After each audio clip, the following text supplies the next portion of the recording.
If you go by any of the recent races, you'll find McLaren has not come to play this season. The McLaren Group gives a new definition of consistency and success from their recent races, and it has left both experts and fans with their jaws open. Being a rising star for the McLaren Group, Lando Norris was expected to perform well, but the star went beyond all expectations when he smashed the P4 finish in Australia. Did he stop there? No, he was just getting started. Still basking in his win in Australia, Norris had fans and the entire racing world shaken when he clinched the P2 finish at Silverstone. This new win was beyond everyone's expectations, and it was finally a mark of honor to cement Norris's exceptional skills and success since the new season kicked off. The Constructors' Championship left McLaren with 29 points, below many initial expectations. But with the Silverstone Grand Prix, McLaren has proven that they are a force to be reckoned with, registering an impressive 30 points in a single race. While most experts are eager to chalk up McLaren's new wins to luck, the truth lies in the fact that they might have unearthed a secret formula, a winning combination that other teams should have implemented right from the season's kickoff in Bahrain. A testament to this is their exceptional performances and exploitation of every opportunity that comes their way. With McLaren's surge of form and the immense potential showcased by their star driver, the question arises, can they maintain this level of excellence for the remainder of 2023? Will the MCL60 become the first car to break the dominance of the RB19 and claim victory in a race? The entire racing world didn't see this coming. Nobody expected McLaren to bring such fire to Silverstone. I mean, we had major players like Aston Martin and Mercedes, who many people were placing their bets on to win the coveted P2 status. But everything became secondary to McLaren's performance. Even the fact that Lewis Hamilton managed to salvage a respectable P3 took a back seat. While the outcome may have surprised the racing world, McLaren expected the results they got. They arrived at Silverstone armed with a series of upgrades, building upon the positive momentum generated by Norris's outstanding performance in Austria. They knew that these changes could translate into remarkable on-track results. As spectators, we can only wonder what might have been if the safety car incident didn't occur. Just maybe, Oscar Piastri might have claimed his first podium finish of his 10th race career in Formula One. Now the question on everyone's lips: where did McLaren get this sudden surge of competitiveness laid bare for the whole world to see in Silverstone? The group literally had every power player shaking. Max Verstappen was in for the challenge of a lifetime when Lando Norris refused to give him breathing space for an overtake for 5 laps. Just this alone has raised multiple questions among fans on what treasure trove of information the company has landed on. McLaren's remarkable progress left Mercedes singing their praises. They openly acknowledged that they could learn from this customer team, recognizing McLaren's ability to make significant strides in 2023. Despite their impressive strides, there were still lingering doubts about McLaren's ability to translate their strong qualifying performance into a successful race. However, Norris and Piastri put the speculations to rest when they defied expectations, proving their pace was not limited to a single hot lap. The hot duo stayed within striking distance of Verstappen and even managed to create a substantial gap ahead of Charles Leclerc.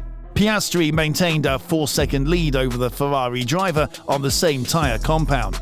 Whilst most fans come out to watch the big league play at Silverstone, it also often brings out the best in teams that are not usually considered front-runner material. This was evident in the solid team performance of Alex Albon, who finished P8 and secured 4 valuable points for Williams. However, the achievements of Norris and Piastri, claiming P2 and P4 respectively, were way beyond Albon's accomplishment.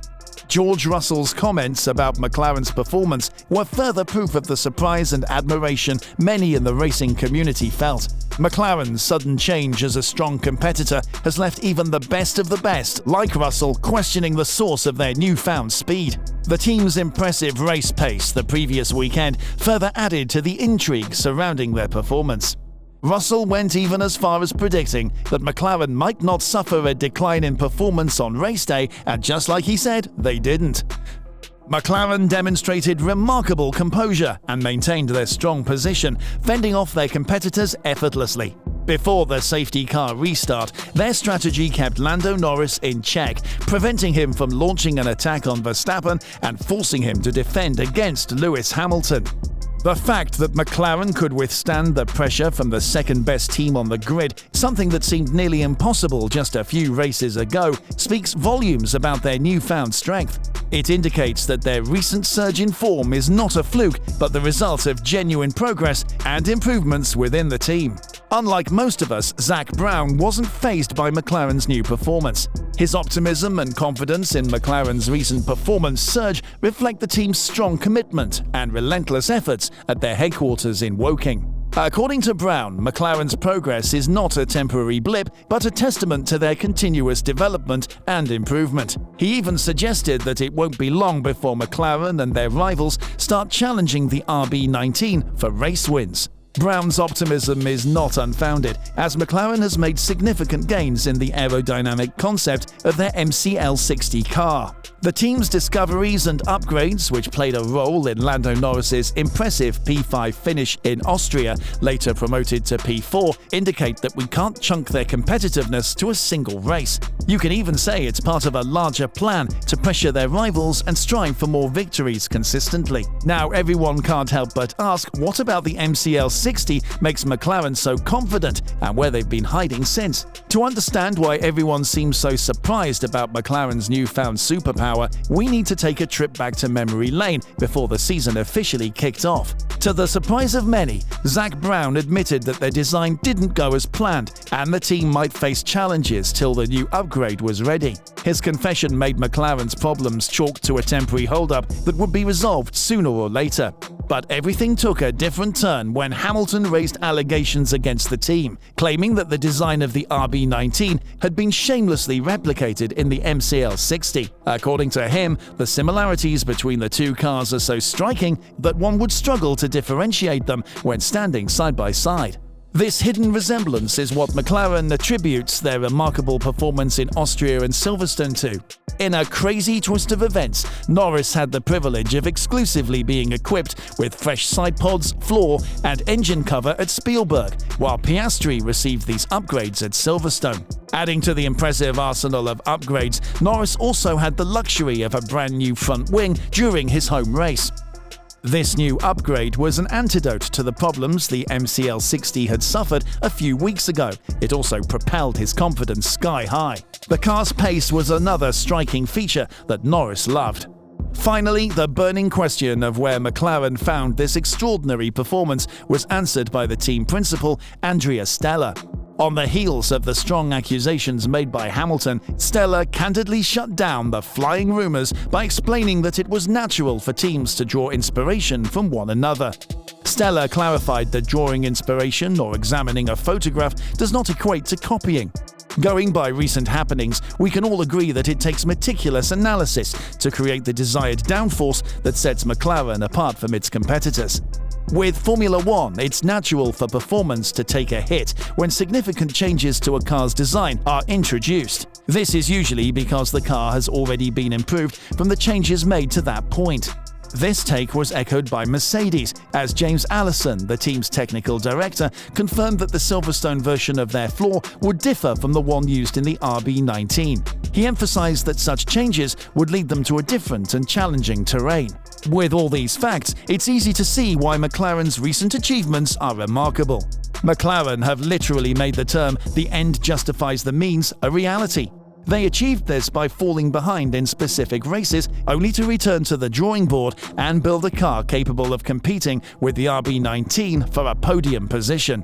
Still on MCL60, Stella gave a shout-out to Peter Podromou when explaining the crucial difference it made to recognize specific concepts with the most potential for faster and sustained development.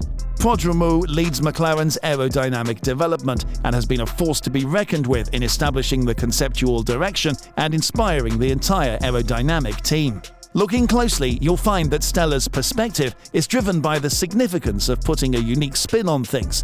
He highlights that every team must strive to develop their interpretation of what works best, with Red Bull already setting the benchmark for what that entails. While several teams have adopted the RB19's design, particularly the downwash ramp sidepod concept, replicating the intricate complexity of the Austrian team's floor remains a challenge they can confidently boast of. This begs the question, will other teams need to achieve that level of complexity after McLaren has demonstrated that there are alternative avenues to gain a substantial advantage in the aerodynamic realm?